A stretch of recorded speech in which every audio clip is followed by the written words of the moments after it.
Before we start, as usual, we should say thanks to the organizers, but as well to the sponsors, because without them, this would not be possible, and all the supporting staff, of course.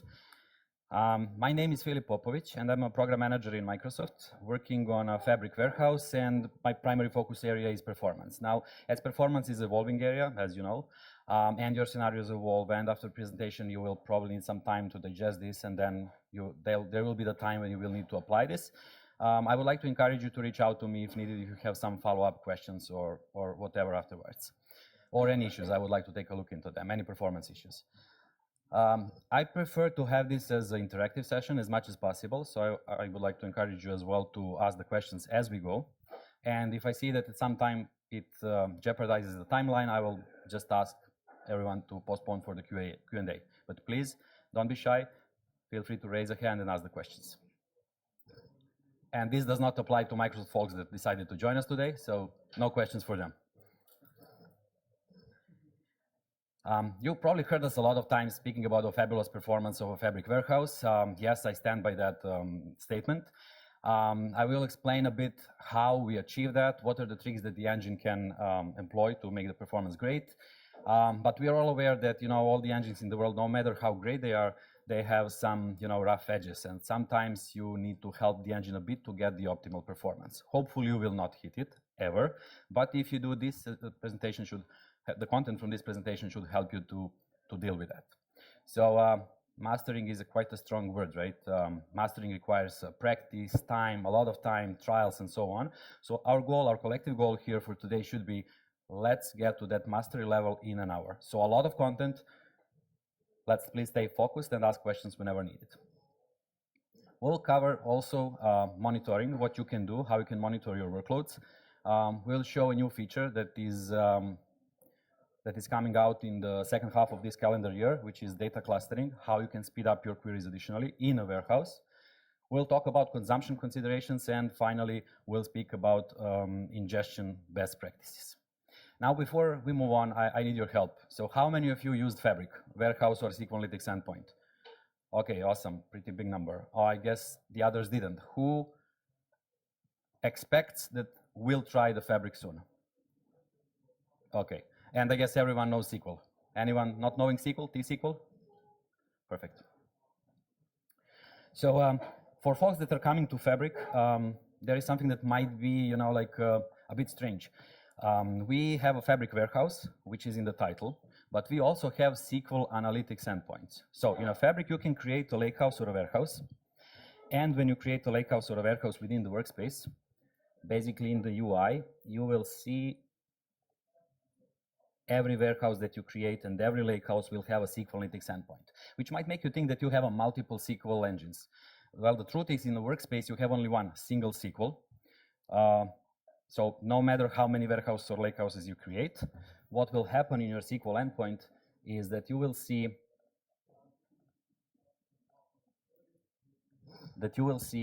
them listed in the databases. So it's just another database for those SQL folks coming from a SQL background without experience in Fabric. Now,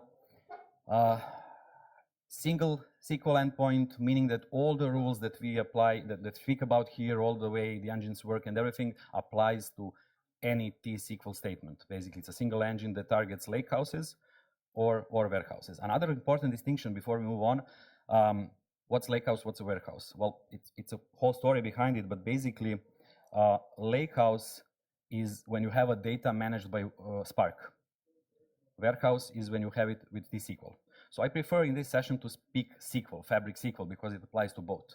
The only difference between the warehouse and the lakehouse is that both engines can read tables no matter who created them, but only engine that created it, meaning Spark or T-SQL, SQL, can manage it. So each can manage their own data, but can read the others. You cannot manage the data from the other engine, which means all the same rules apply. You query table from the lakehouse, the same rules apply as querying data in a warehouse. Now, how Fabric provides awesome performance? Well, first you pick a capacity, and when you pick a capacity size, you basically decide how much consumption capacity units you can consume, and you run a query. But unfortunately, your query either is highly complex or processes a lot of data. So basically your query needs more resources than your capacity can provide. So Fabric always provides you with enough capacity, with enough resources to execute your query optimally. Meaning, no matter what capacity size you picked, it will give you enough resources. And that's how you get the great performance. Now there are guardrails, as you see above. Basically, it means we put a limit which says you can get 12 times more resources than what your capacity provides. So you really need to heavily underestimate your capacity size in order to get the performance issues, right? And why it's great? Because in a SQL Server on-prem or warehouses, traditional ones, you would need to pick a cluster size. Then you run your workload, then you see you need a bigger one. You pick a larger cluster size. Basically, you are setting up the environment for the highest demand, highest load. So you're throwing away money. Now you pick a lower capacity size, and it will just burst for you. It will provide you additional resources. And that's why the F2 capacity, which is some $200-something per month, basically can run TPCH 1 TB, which should be somewhat impressive. But of course, that's not coming at no price, right? So there is a way how you pay for this. Let's say that you now have a free queries in 2 time windows, all of them at 1 time window asking for more than capacity that your capacity size can provide. What happens? Well, there is a difference between actual usage, actual consumption, and reported consumption. Actual consumption is what we give you, provide you as a resources. Reported is how we consume your capacity. So basically, we are borrowing from the future to provide you great performance at the moment when you run your query. And everything runs fine until you keep running queries. They keep being smoothed out over 24 hours. And when you hit the limit of your capacity size, then you're throttled. You cannot connect, you cannot fire a new query, and so on. So this means that you no longer need to think and project for high load, for peaks in your workloads. And it works perfectly well as long as those peaks are not are temporary, are not like persistent. If you have a persistent peak, well, then you need a larger SKU. And that's why you can use F64, which is trial, by the way. You can run it for free, and you can run 10 terabyte power run TPCH. So it's quite powerful. Of course, you do not want to end up in a situation where you consume all your capacity. Please use a capacity metrics app to track the consumption and then proactively either talk to your users or maybe increase the capacity size, whatever the plan is. Now, there is another trick that the engine uses to provide a great performance, and that's learn the resource estimations. As you know, since you all do SQL, when there is a query plan, in order to generate the query plan, engine needs very good statistics. I mean, decently good statistics. It means it needs to understand the distribution of the values in a column in your data, row counts, for example, and so on. This is just some imaginary query execution plan. And basically, the engine expects that it will have this number of rows per operator during the execution. If it's a good or decently good number, then everything will work fine. Because these estimations are used to these numbers are used to estimate the amount of resources and define the optimal execution plan, so you get a great performance. But as you know, statistics are not 100% precise, and estimations, as your query is more complex, there are more operators, those statistics and calculations might get off, and then you get a very bad performance. Luckily, Fabric can learn from the experience, and basically, if during the execution of this query, while you will not get such a great performance, but it will realize that it made a mistake and underestimated the row counts. Meaning those row counts will be saved for later usage. So next time when you run a query, it will say, okay, my statistics are bad. I will update the statistics, but anyway, I will use the correct numbers from the previous execution, and that's how you get the great performance the next time. So Fabric not only provides you with the optimal resources, it also learns from the previous mistakes, and that's why you get the awesome performance. Why we did implement this? Well, why you should care about it? Well, there is no spilling, and spilling is the worst thing that can happen in basically any software. You don't have enough memory because you underestimated it. So when you need more memory, you start spilling to disk. You start writing to disk instead of memory. Disk is much slower than a memory. It's a disaster. You improve your compute utilization, meaning your resources will be, your queries will be faster, your resources will be freed up sooner, so you will consume less. Your users will be, well, happy, right? And all this comes only from the optimizing the estimates, like this learning from the previous or past mistakes. Now, this is new feature. However, SQL does these statistics and estimates things like for 20, 30 years. So they are like more than 20 years of work into it, built. That's why they're working so good. Fabric just does another thing. Hey, if I made a mistake, if I underestimated it, okay, I'll learn from it, no problem. Now, sooner or later, you'll want to take a look at what's going on in your environment in terms of queries. And Fabric provides you with a free, well, let's say flavors. You have DMVs, which are dynamic management views, where you can see active connections, sessions, and requests. And those coming from a SQL side know about it for a very long time. In a Fabric, we have only these three. In SQL Server, we have a lot more, but they don't make sense in a Fabric, so we have only three. How do you reason about this? Well, connections are, let's say, descriptions of a physical connection, which IP connected to the endpoint. Sessions gives context to it, like which user connected in this connection, and requests are actual queries that the user is executing. So I'll move back to the workspace. And let's see how these DMVs work. So here I have a query that joins requests and sessions because I want to know, to find all the queries that were executed by me, all of them that are currently running, sorry, not being, yeah, that are being executed. And I want to see the query text. Again, those folks coming from SQL know this query very well. So let me just run it. I expect to see only one query, which is the one that I'm executing at this moment. So quickly, I should see it here. So this is the current state. If I want to see the previous state, I can use the UI or write code. So let's use in UI for a moment. There is a query activity option. And here in the query runs, I will see the queries that are currently being executed, meaning none, because no one is executing queries. And then I will see the list of queries that I executed previously. Here I can filter about the state on a status, who executed the query, and I have data for last 30 hours. I can search here by a keyword. I know that I queried some trips tables, so basically I can filter out query texts that have that keyword. But that's just like in a view. What you can do with it is it provides you with the historical and aggregated data. So you can see easily which are long-running queries.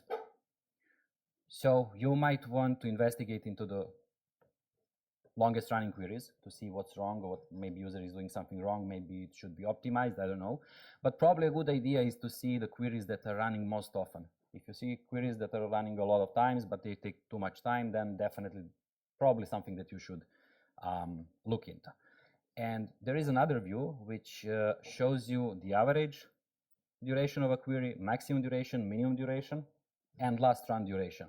Why would this be important? Well, you probably don't care if the averages are and medians are not high, but more importantly, you can see at the end of a table, you can see a number of success executions, failed, and canceled executions. And you probably want to see those queries that are failing most often, because that needs to be addressed. It's wasting money, by the way. Also, the cancel queries are wasting money, right? Because if someone is running and canceling, either is learning on your environment or maybe doing something wrong or unexpected. How do we group these queries? Well, we eliminate the constants, the predicates. So if you have select star from where year equals 2020 and year equals 2021, we will remove 2020 and 2021 and treat that as a single query. So that's how we do the aggregate. And yeah, these views are built, these UI views are built on top of the query insight schema. So every warehouse, every warehouse or lakehouse has a query insight schema. And there you can see exec request history, meaning all the requests that were executed previously, exec request sessions, all the sessions that were running previously, frequently run queries, and long-running queries. Literally, these two views, select star from those two views, are actually what you saw on those tabs in the UI. So basically, you can build your own monitoring solution, this one, or maybe a triggering system. Does this think your queries against semantic model? No, this is only for SQL. Yeah. Please repeat. So the question was, can we see here the queries run against the semantic model? No, this is just a SQL. So in the context of the Power BI, if it was a direct query, SQL executed the query and you would see it here.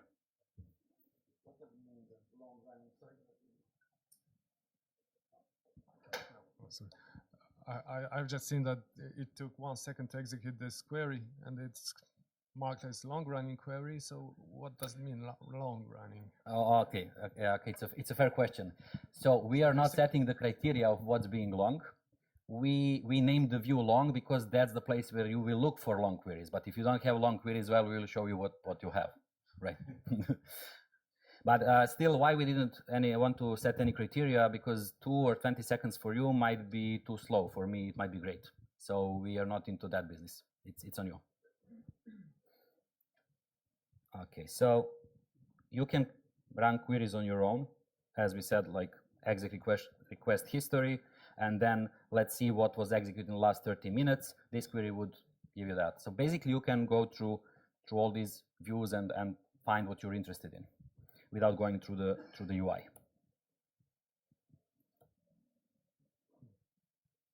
So there is addition. It's a recent addition, like a few months back.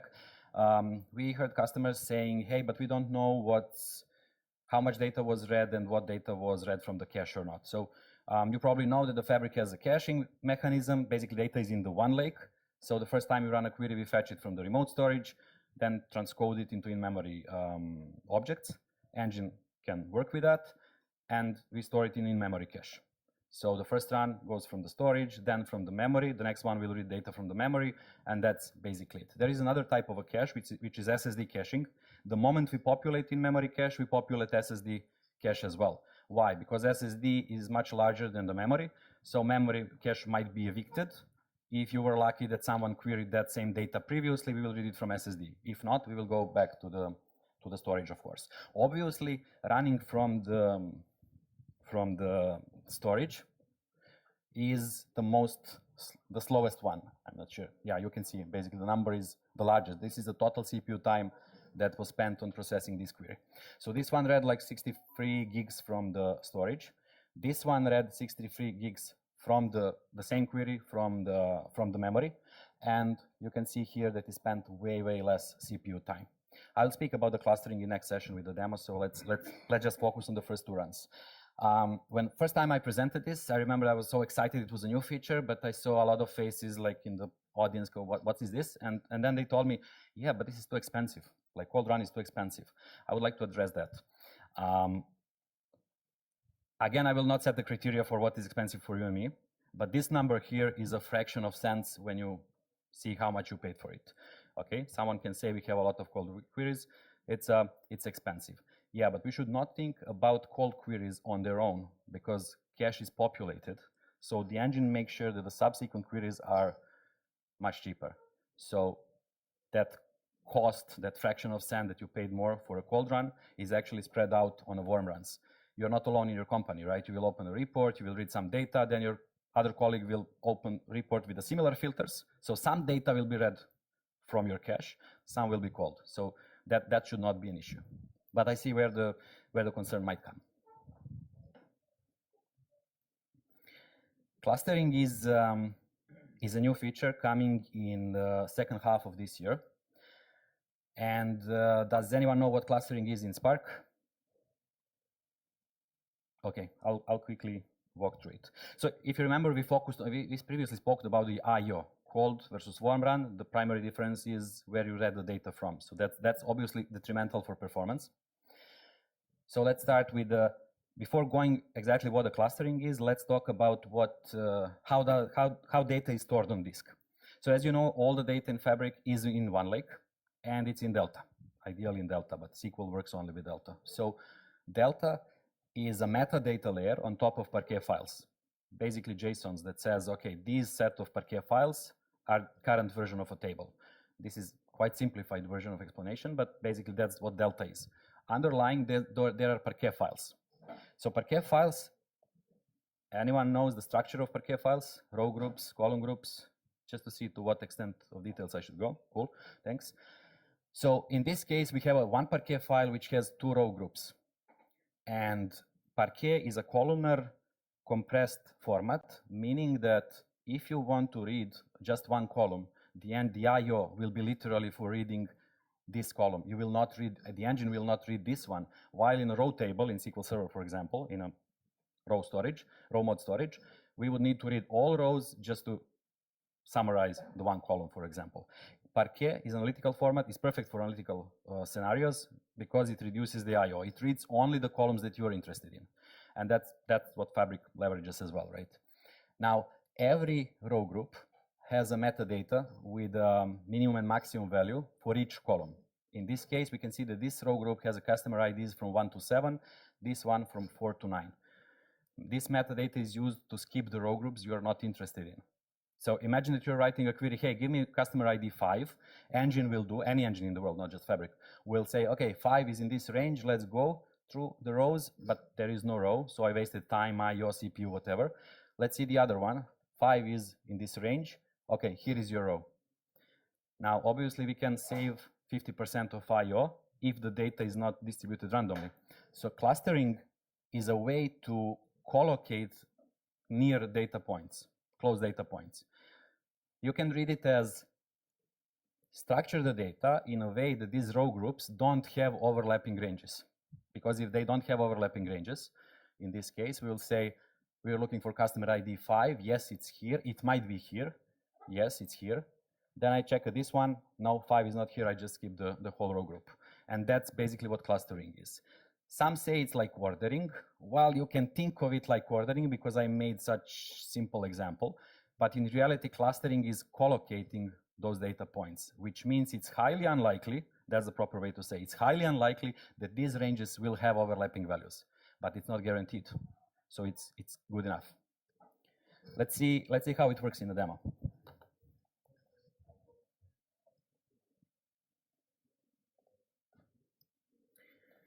So first I'll run a query on a table that's not clustered. This is just a regular table. I'm looking for those trips. This is New York City taxi trip, the famous data set. And you can see that I'm looking for some longitudes, some range of longitudes. Okay. And we can see that this query took 2.4 seconds. Well, not much, but let's see if we can do any better. Before that, this is a cold run, 2 point something. So I will run this query again. Exactly the same query.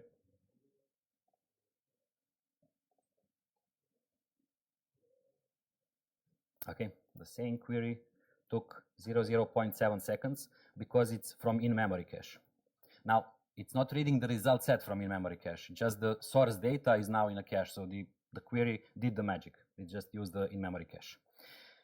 Now, yeah, one detail. All those DMVs, actually history DMVs that I spoke about, views, history views, query insights, have a latency of a few minutes.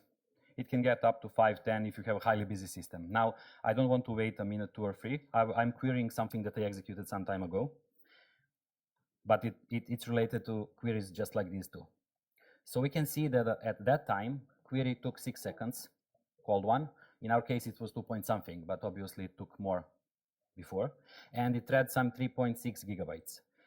The second run, warm run, which we saw that was much faster, it read the same amount of data, but from memory this time. And that's why it's faster. So by using clustering, you eliminate the I/O, and you get much better performance. Basically, the best way to optimize is not to do something unless needed. So we don't need some row groups. Data clustering formatted the data in a way that we can skip efficiently those row groups that we are not interested in. Now, let's cluster this table. Okay, I'm giving up. Yeah. Okay. So the regular SQL. I'm dropping a table if it exists. This time it has a suffix clustered. A regular create table statement, nothing fancy here, until we get to this part. I say cluster by this column. You can cluster by multiple columns. That's the question I always get. But the value of clustering is falling down as you add more columns. Why? Because the first criteria has to be met, and then whatever is left with the second and third and whatever column. up to 4. Okay, so let's see durations in for a cluster table. So again, the same query, just trips cluster table. I have one question. Yep. In regards to this cluster by, do you also support distribute by? No, those are distributions from dedicated SQL pool, I guess, that you are referring to. No. I'm not sure where the question came from. Yeah, thanks. No, we don't. I was referring to this create table statement because it sounds familiar to the Spark. Yeah. Well, I mean, the syntax is not the same, but the end goal is pretty much the same. Spark as well, it uses cluster by, and then basically it collocates the rows in the specific files. There is, I think, even special suffix of some hash code or something in a Spark for every file. Yeah, basically that's it. Basically, it's the output is the same, just the syntax is different. So let me run this. Yeah, I feel like I executed it 2 times while we were speaking. Okay. Anyway, it was 0.4 seconds against 2 something seconds previously, and this one should be as well pretty fast. Yeah, 0.3 seconds. Now let's see what I got in my previous experiments. As I said, DMVs are query insights is populated with a latency of minutes, so I'm looking at all runs. So I have 2 seconds and 0. This is rounded, obviously, to the whole second. So basically 1 point something and 0 point something. We read way less data because data is clustered, so a lot of data was just skipped. Cold run was from the remote storage, and the warm run was from the memory. Now,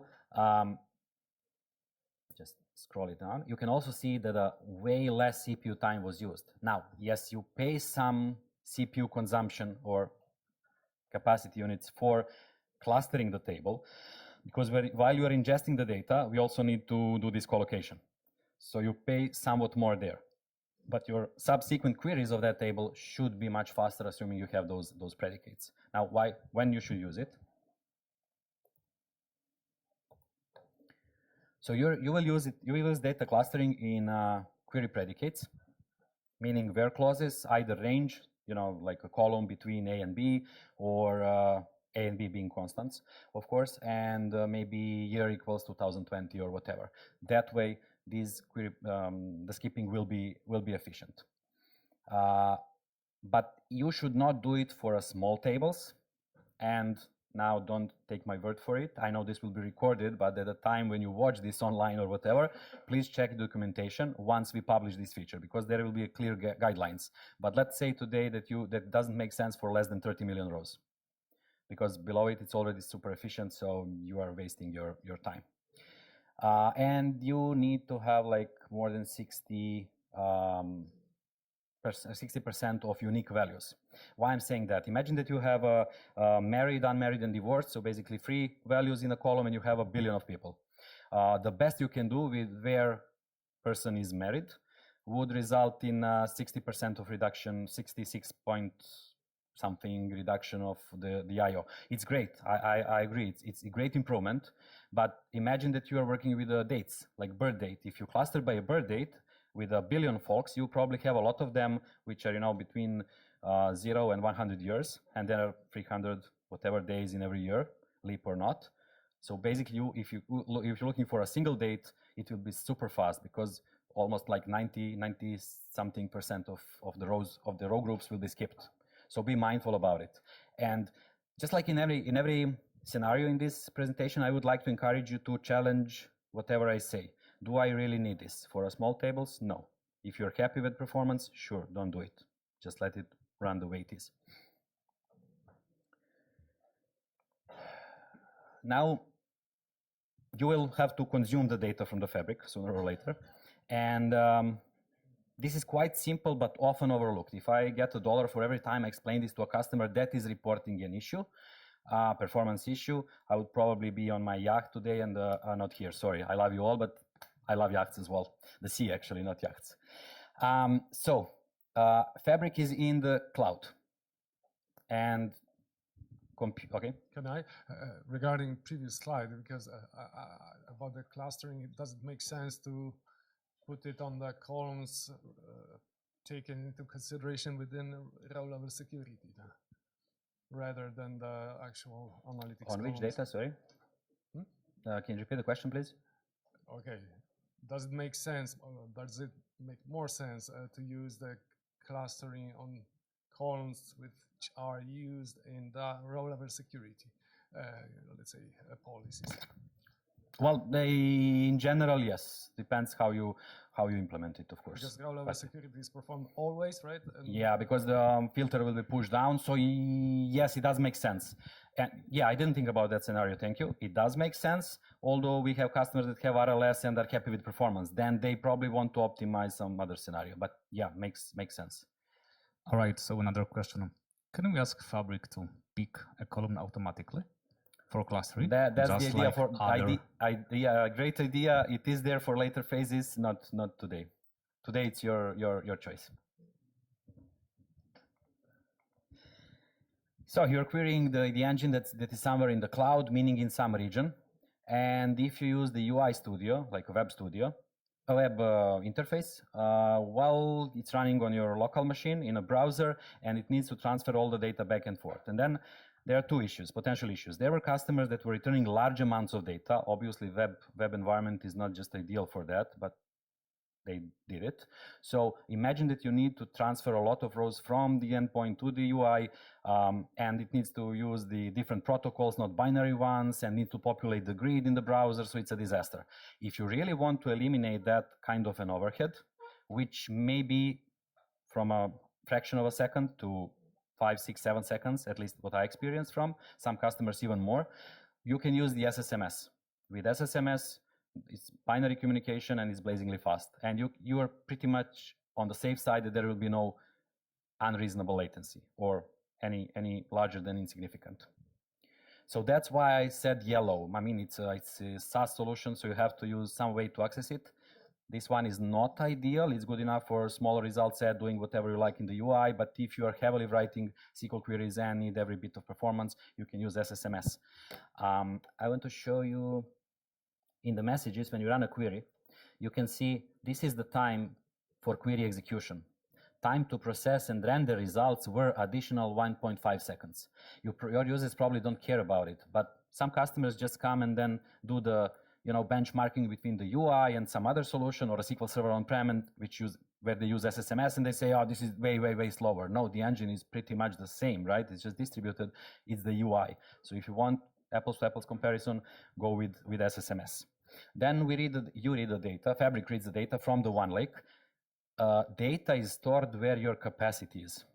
So same capacity, when you ingest the data will be in the same region, everything is well computed, and the data are in the same region, and everything works perfectly fine. Now, let's not forget that the one lake is quite powerful, and you can use shortcuts. And with shortcuts, you can access data that is not ingested. It might be in ADLS account, Azure Data Lake storage account in the same region, or in another region, or even Amazon S3. You can do that. So basically, you can create a shortcut to Amazon S3. There is a Delta table, and you can type select from that shortcut, and you will get it just like local table, but at the cost of cross-region or cross-cloud communication. So I mark this as red. In context of performance, it's the slowest way, but I do not by any means want to discourage you to use shortcuts. On the contrary, because shortcuts are quite powerful. It means a single copy. You have it in S3 or ADLS, your table, just use it from there. If performance is fine for you, don't even think to move it. And of course, obviously, you would not use it for large fact tables. You will use it for some reference tables.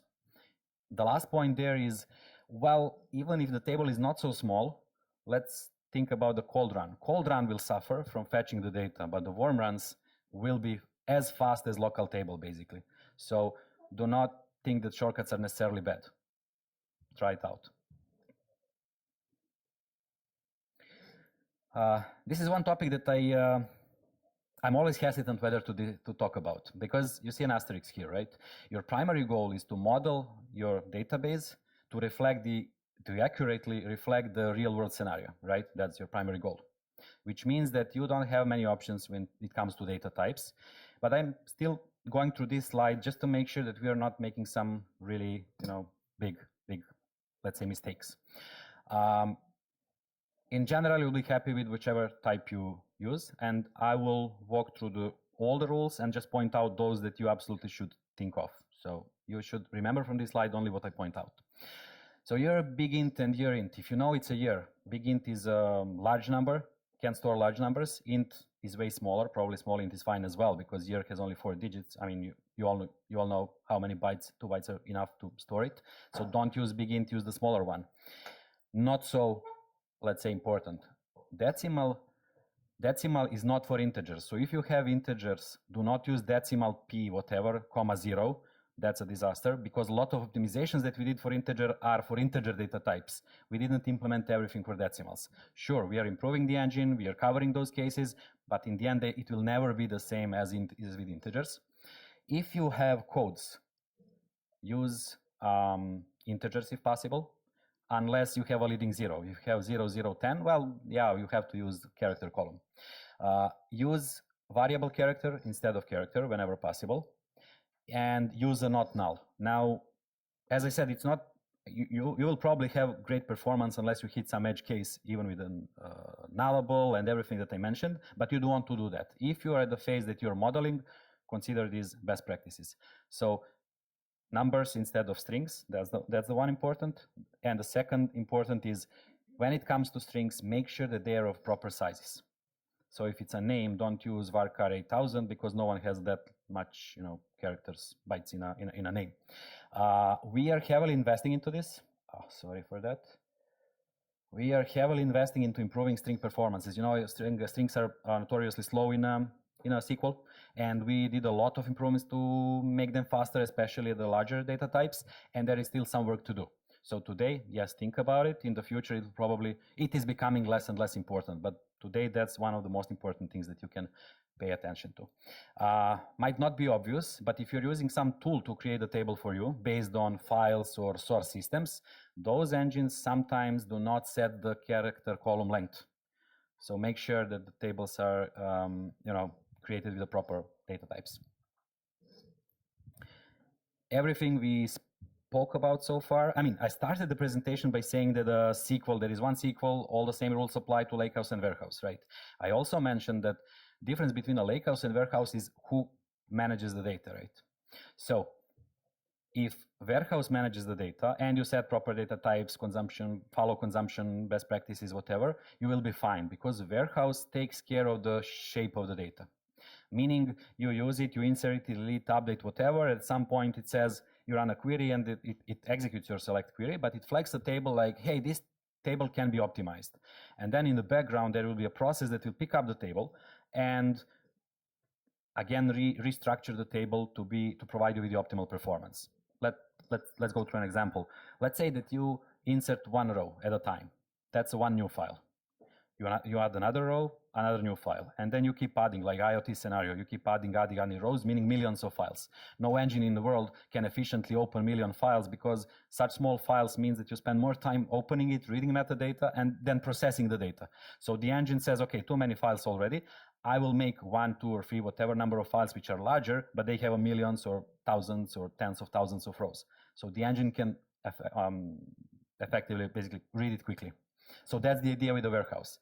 Now this slide is for lakehouse users, because in a lakehouse, data is produced by Spark. So you have absolutely no control. A warehouse has absolutely no control on the structures and cannot optimize it. So you need to do some let's say tricks, or not so much tricks, should be well known for Spark folks. So we said it's just another SQL engine, so same rules apply. You don't want to have many files, for example. We'll see how you can resolve it in Spark. Then please check data types, particularly those string lengths, and I will make a stop there. A string lengths. That's the thing that everyone misses. So let's take a look how we create a table in a Spark. So when someone creates a table in Spark, what they often do is they either create a table with a string column in a Spark SQL, or they use PySpark. PySpark, as far as I know, there is no way for PySpark to specify a length of a column in a PySpark. So basically you end up with a string. So I have a table, and this is just a Python script that reads the metadata, so I can prove you that there is no metadata about the length. So we have a vendor ID, it's obviously a string, and there is no any metadata, so no metadata about the length of a column, which means when you run a SQL statement on top of it, or take a look at that table in a SQL, here I have a query, SQL query that basically extracts the data types. So basically in a SQL, this vendor ID column is recognized as 8,000. So obviously disaster. It's basically the worst case that you can have. So what you can do is you can ask your friends from team that is using Spark to create the table this way and then insert data there. What happens is that in the SQL, you will see something similar. Yeah.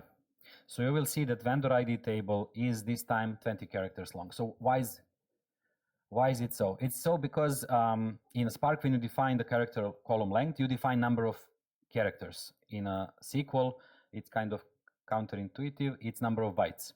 And now since Parquet files use UTF-8 encoding, it means that any character can be written with up to 4 bytes. Flags, emoticons, whatever. So in order to make sure that we don't truncate your data in a SQL, we need to multiply by 4, and that's why you see 20 here. But that's a good. It's not good to see 8,000. It's good to see whatever other number you need. You can optimize the table. So I mentioned that warehouse takes care of the files. I mean, make them compact, whatever. In a Spark, and it's a Spark best practice, so no one should basically tell you, no, I don't want to do that. In Spark, you can optimize a table, and it's as simple as optimize trips. After this statement, it will be fine. How often you should do optimize? Well, you should do optimize after significant changes initially, of course, because you want great performance in SQL, and then on significant changes on the underlying table. We had a customer which had a high throughput IoT scenario. So basically they ended up with tens of millions of small files. They literally had the worst performance ever in SQL, so they run optimize and everything works fine. How often they do it? They do it 4 times a day. Do you really need 4 times a day? Probably most of us don't need it. So you need to tune a bit, to play a bit with it. Do it for sure. And then as you see the performance degrades over time, find some do it on a 7 days basis. So it's something that you need to figure out. In Spark, in a lakehouse, you can partition table. Partitioning the table means that if you partition table, for example, by year column, you will have a year folder, year equals 2020, and then files there will contain rows from that year. Another folder, year 2021, and then rows from that year will be there. Which means then the engine, when you say where year equals 2020, knows to read just one folder. So another technique to eliminate the I/O. Now, important distinction between the warehouse and the lakehouse is that lakehouse can produce partition tables, warehouse cannot. But warehouse can read efficiently partition tables in a lakehouse. So yes, if you're not happy with performance, find that where clause that is suitable for partitioning and ask your colleague to partition the table on that column in lakehouse. Can you combine partitioning with clustering? Yes, you can, but just for the sake of clarity, yeah, please go. So the question was whether we can combine partitioning and clustering. Short answer is yes, and I will show now how you can cluster in Spark. Just for clarity, since we spoke about clustering a bit before, that was in a warehouse. In a warehouse, you can only cluster. In a Spark, you can both cluster and partition. So if you're not happy, let's show first how you can do the partitioning. You can partition a table, so it's in a Spark SQL, regular create statement, and then there is a clause which says partition by, and you specify the columns that you want to partition. Any query that filters on year and a month will be super fast in this case. If you are not satisfied with performance still, or even better, if you have a different where clause, different where criteria where you need to filter data efficiently, then you should go for clustering, which is in a Spark, it's set ordering. And it's done after the table creation. You can do the optimize and set order by and specify the column you want to cluster the data on. So that's about having the optimal structures in a one lake. Now, Andy asked the question in whole application how we can make sure that the delta storage is optimized. Well, in a warehouse, I will show later on what you can do, but you cannot do much because the engine does it for you. You can just do a bit, to make it easier for the engine. In a lakehouse, you must do optimize, and you can help with the partitioning and the clustering if you like, if you need. Now, this was all or mostly about the querying of the data. Now let's talk a bit about ingestion. Might be counterintuitive again, but I will on purpose say don't ingest, shortcut, or mirror instead. Why? I mean, this is a how to achieve best performance session, but our goal is to make business users happy, right? It's not to get the ultimately best performance, because if you're under SLA, you're fine, right? You don't need to squeeze it further. We are not in a Formula 1 business. If you do, we'll show how you can speed up the ingestion as well. So shortcuts are a way for you to point to ADLS, Gen2 account, Amazon or GCP storage. If you have a Delta table there, you create a shortcut, and every engine in the Fabric thinks it's just a table. And I'll show you now what it means. So I'm going to a lakehouse. I will create a shortcut. And now I can pick from a shortcut to a lakehouse or warehouse table, Amazon S3, whatever. I will pick one lake just because I have everything ready. I will pick my TPCH1TB database from before, and I will pick some table, let's say nation. So this will create a shortcut. And now in the UI, you will see that table showing up in a tables section.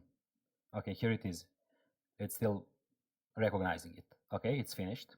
So I can do, no, sorry, I will move to the SQL Analytics endpoint. I should see that table here.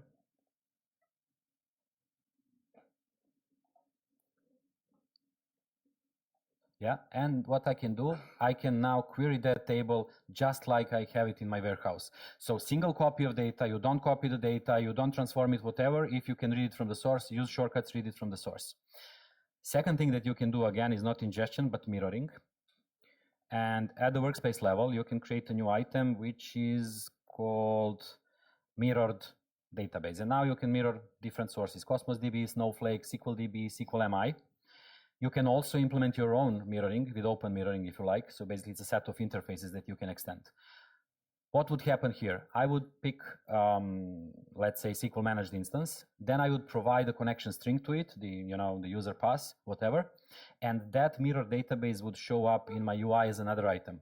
What happens is that there is under the hood engine that copies the data in near real time from the source to the mirror database. So it's optimized for analytical format. So that way you offload your analytical workloads from the source database, and you have everything in Fabric. And then you can join with your other warehouses, lakehouses, do whatever you like. So it's kind of ingestion, but it's automated. Key point, there are no transformations. It's just copying the data.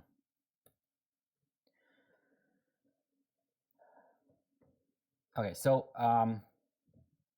what is the best way to ingest the data into a warehouse? Now, this is a cheat sheet table. Performance-wise, pretty much all of these are the same because it's underlying SQL engine. So I'll go one by one. If you have a lakehouse table and Delta format, it means already created in Spark, you can use CTAS or insert with select to ingest the data. So it's quite, I would say, a simple one.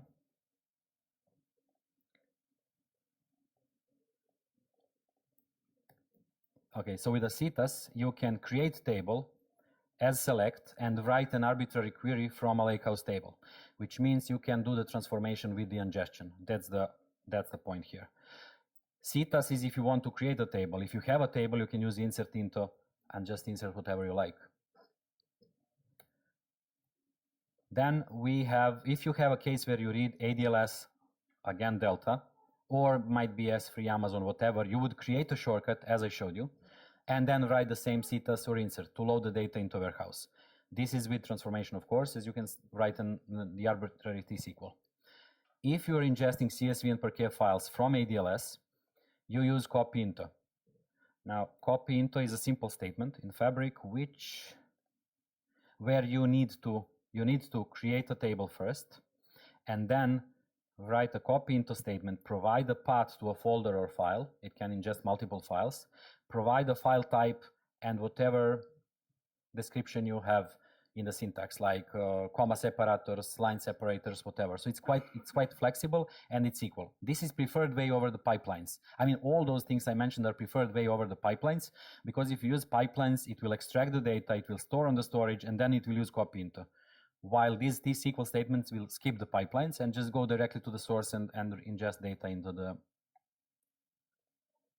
storage.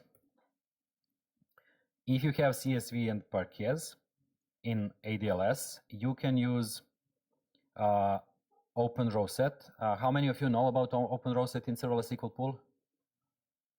Okay, I'll then quickly run through it.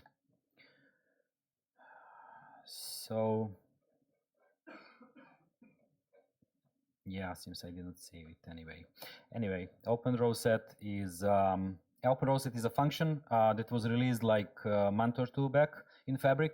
You can provide a path and read the files. Then on top of it, you can change the schema. You can describe the CSV and say, I need only this one column, which is of this type, for example. And most importantly, which is actually visible on the slide, you can do the transformation because it's a select with insert and citas, but of a subset of rows. So you literally say, I need only this partition from this table, or I need only this file. And you can additionally say where, I don't know, name equals Filip, and then it will traverse the files and just extract those rows. So it's a powerful for ingestion and provides a great flexibility. Finally, there is bulk insert. It was also recently released. I don't think we should go into this because I suggest only those who migrate from SQL Server and are actually using it to try it here. For those folks as well, BCP will be supported soon, so that's another ingestion method. However, those listed here, not the BCP as a tool, but these here are all based on a SQL and pretty much has the same performance because they are built on copy int, which is already high throughput ingestion system. And you often during development this is kind of a special case. Let's say that you need to duplicate a table, and you can duplicate the table with using clone table. So let's say that you have some test on development environment or even production. Maybe you can do something like this. You can create a table as clone of. What happens is that data is the same, it's a single copy, but the metadata is duplicated. So whatever you do with this cloned table, drop, delete, insert, update, will not reflect in the data of the original table.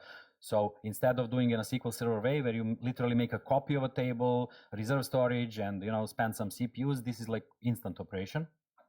And another good thing here is that you can clone the table as of.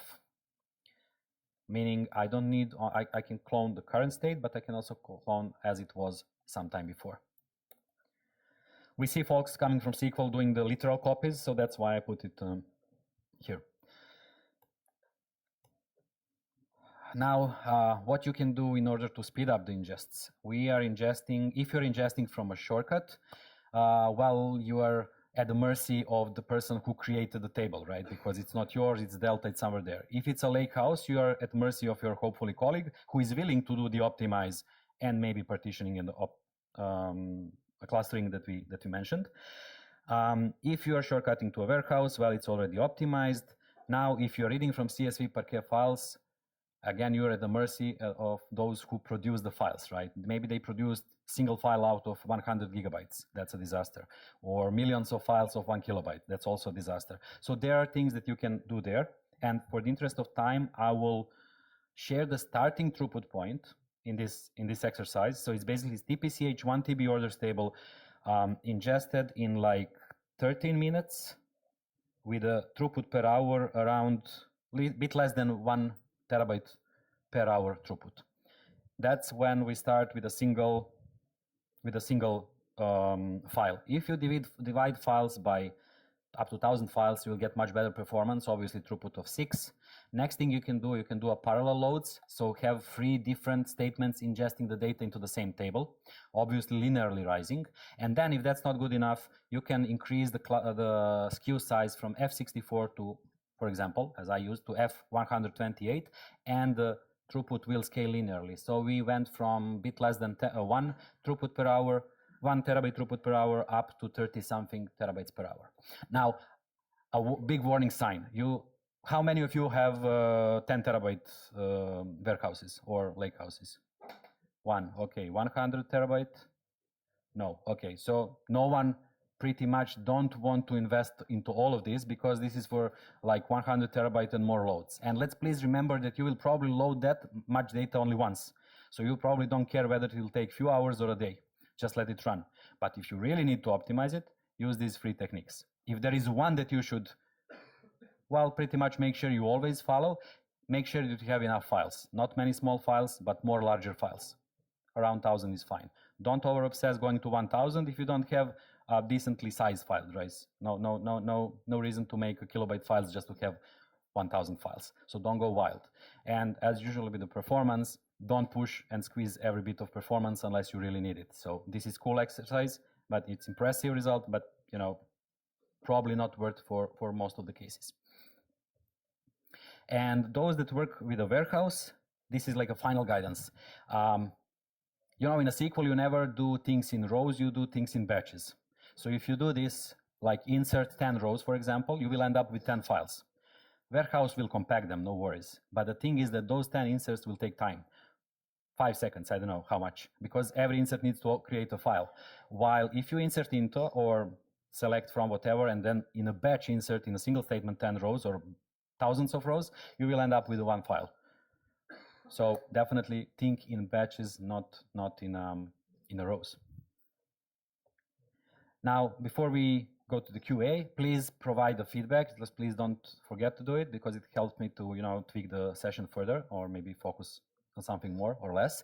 A lot of these guidelines are shared in 2 YouTube videos. You will get the PDFs of the decks. You can watch it there. Just please keep in mind when you share it with colleagues, or maybe go back to these slides or YouTube videos in the future, things are changing and evolving. So yes, this is a good base, and by the time you get there, we'll probably improve it and eliminate some best practices. If you still hit some performance issue, feel free to reach out to me then. And Q&A. Great session, thanks. Just a question, because I recently read on Databricks best practices that Delta tables should be partitioned only when they are about 1 terabyte of data. And how would you apply those recommendations of yours then? Do you agree with that, or some smaller tables are worth partitioning? And also only like date time partitions you usually use, or do you use some like other field partitions too? Thanks. I'll start with the second one. I saw partitioning even on it was an IoT scenario on a hub, on a site actually, and on a sensor. So it all depends how we will access the data. If you are going to go wild and go with the point lookups, yes, you probably want to partition more. Speaking of the first question, whether 1 terabyte is fine. Well, I think all the engines are efficient in processing pretty much that amount of data. So it all boils down to whether your queries are fast enough for you. And I will repeat, every best practice that I mentioned, it doesn't mean that you have blindly to apply it. Apply it if you need a better performance. That being said, if a 5 terabyte table works fine for you and your users, why bothering? Why introducing a maintenance or whatever? But if you need to reduce the I/O, yeah, that's the way. Unfortunately, there is no magic formula, but yeah, definitely not for small tables. I mean, no use. For the reference, in a Fabric, we have more than 1 million per row group, so you definitely don't want to do that for small tables. Hiya, I've seen some performance differences when using case sensitive versus case insensitive in the warehouse due to the Parquet string sorting. Is that gonna? That's something we are working on, yeah. You're working on it, fine. Yeah. We started with the case sensitive with the bin2, UTF-8 bin2 collation, but it turned out that customers are looking for case insensitivity mostly, so yeah, it will be optimized. Okay. And a lot of other string things are being optimized as well for both.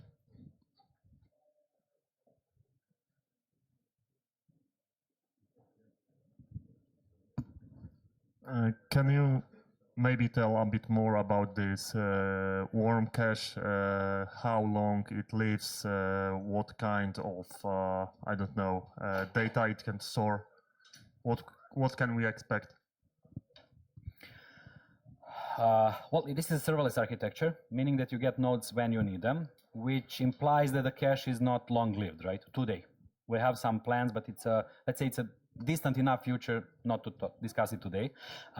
So basically, today it's highly volatile, and if you are continuously using it, meaning without pauses of multiple minutes or something like that, then you can assume that the cache will be there.